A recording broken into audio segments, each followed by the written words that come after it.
Ibinalik sa kama ang kamay ng dalagitang ito. Ang babae kasi,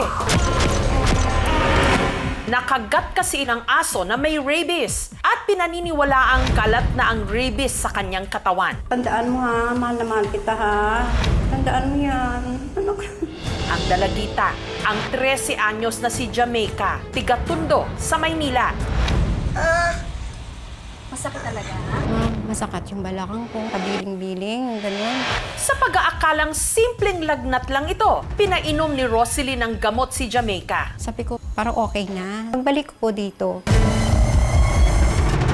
Sabi niya, hindi ako makainom ng tubig.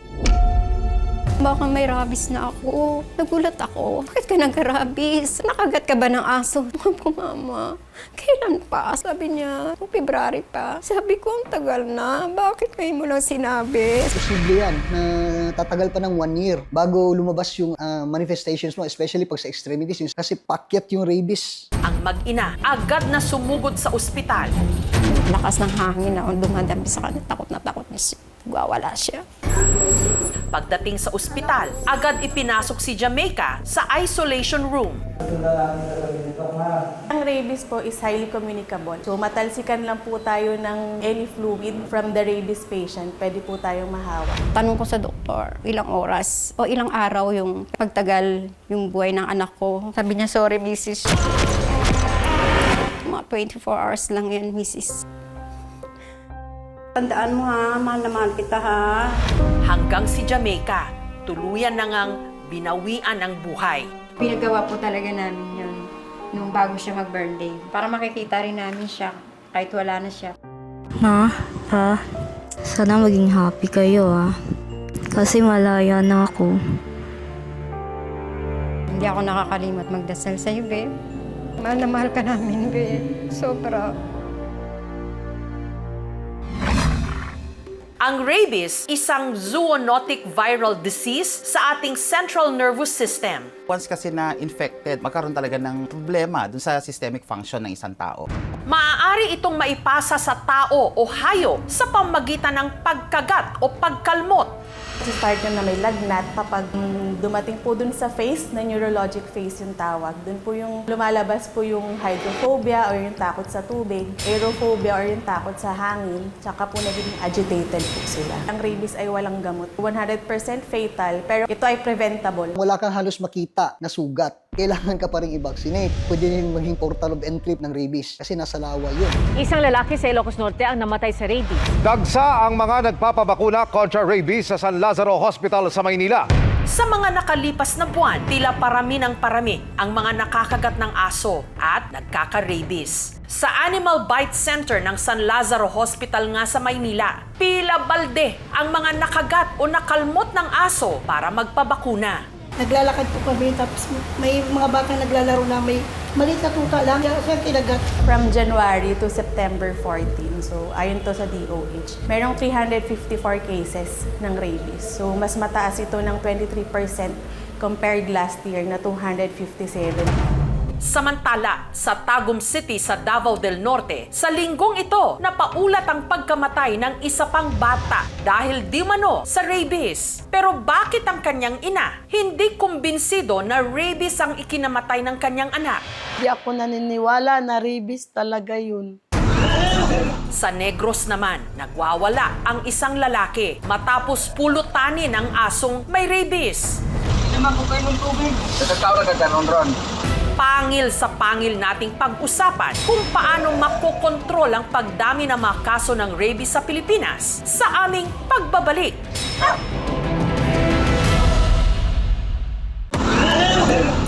Ang lalaking ito mula Mabinay, Negros Oriental, parang lasing, hindi makatayo at nahihirapan ng huminga ng abutan ng mga rescuer.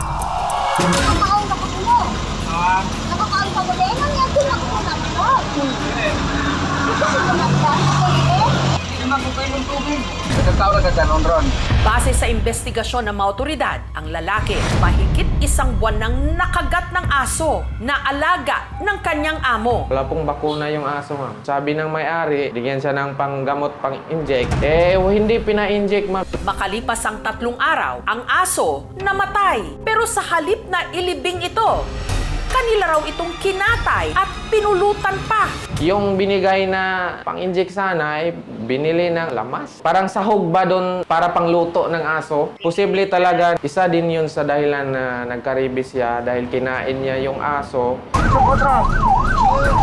Nadala naman sa ospital ang lalaki, pero agad din siyang binawian ng buhay.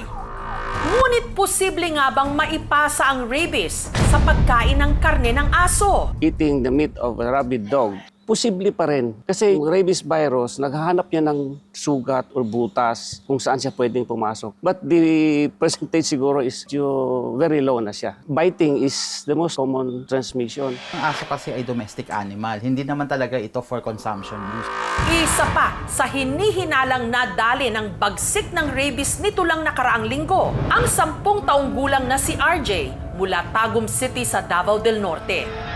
Galing lang daw si RJ sa eskwelahan nitong November 15 nung sumama ang pakiramdam nito. Pinainom ko siya ng gamot na wala naman. Suka siya ng suka. Tapos nung bandang alas 6 na is dugo na talaga ang sinukan niya.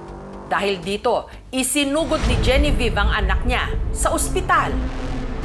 Nagkuha sila ng dugo. Pina-examine nila. May bakterya daw po ang dugo ng anak ko. At laking gulat niya nung nalaman na ang kanyang anak nakitaan daw ng sintomas ng rabies. Naalala ni Genevieve na si RJ nakagat ng alaga nilang aso. Magti 3 months na. Naglaro-laro kasi sila. Nakudlit lang siya ba? Maliit lang na maliit. Pinadugo ko talaga yun. Sinabon ko pa yun.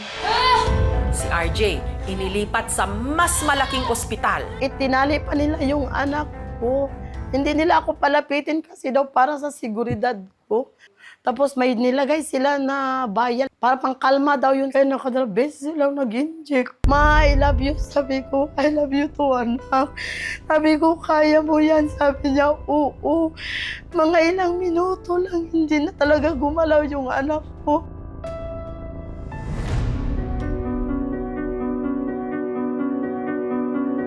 Ang hirap po ng sitwasyon kong mag-isa. Sinasabi po, pabaya po akong ina. Kaya wala pong inang magpahamak sa anak. Sa kabila nito, si Genevieve, hindi kumbinsidong rabies ang nakadali sa anak. Tinatanong siya sa doktor, nakikilala pa naman niya sarili niya, takot sa aircon. Siyempre po, sobra po talaga ang lamig, tapos ang taas po ng fever niya. Kung totoo po na may rabies ang anak ko, ako po nahawaan na sana. Kasi lahat ng suka niya, pati dura niya, dinudura niya, nasa akin po lahat. Kaya para mawala ang agam-agam, ang City Veterinarya ng Tagum City sa Davao, sinuri ang lagay ng aso na nakakagat kay RJ. Ang pagtitest po kasi sa laboratory ay yung utak talaga ang sample. At doon na nila i-examine sa microscope at makikita kung positive or negative. At ayon sa ginawang test, ang alagang aso ni na Genevieve, Ang result is negative for rabies. pero nanindigan ng mga doktor na rabies ang ikinamatay nito. Pero paano ito nangyari? Yung bata, typical na presentation ng hydrophobia, aerophobia, nagsusuka yung bata, irritable, and in distress yung bata. Based on the signs and symptoms, yun ang impression. Posible iba yung source ng rabies. Sa huli, para kay Genevieve, ano man ang tunay na dahilan, hindi na nito maibabalik pa ang buhay ng kanyang anak. Sa mga magulang, alagaan na lang po mabuti ang mga bata. Pag naganyan na po yung anak nila, asikasuhin po agad. Ang laki-laki ng pagsisisi po. Yung aso na may rabies, hindi naman nila kasalanan na carrier sila. Pati sila victim. Mamamatay rin sila. Irresponsable na nag-aalaga ng mga aso at pusa. Yun ang dapat i-antagonize. Yung gobyerno natin, meron silang programa na nagbibigay ng libreng bakuna laban sa rabies. Be a responsible pet owner. Dapat unang-una, bakunado yan. Hindi lang sa rabies. To keep them safe from rabies din. Ang bagsik ng rabies, walang sinasanto. Kaya sa oras na makagat o makalmot lang ng aso o kahit pa ng pusa, lalo na yung hindi bakunado, agad magpa-anti-rabies injection bago pa mahuli ang lahat. Tandaan mo ha, mahal na mahal kita ha. Tandaan mo yan. Anak.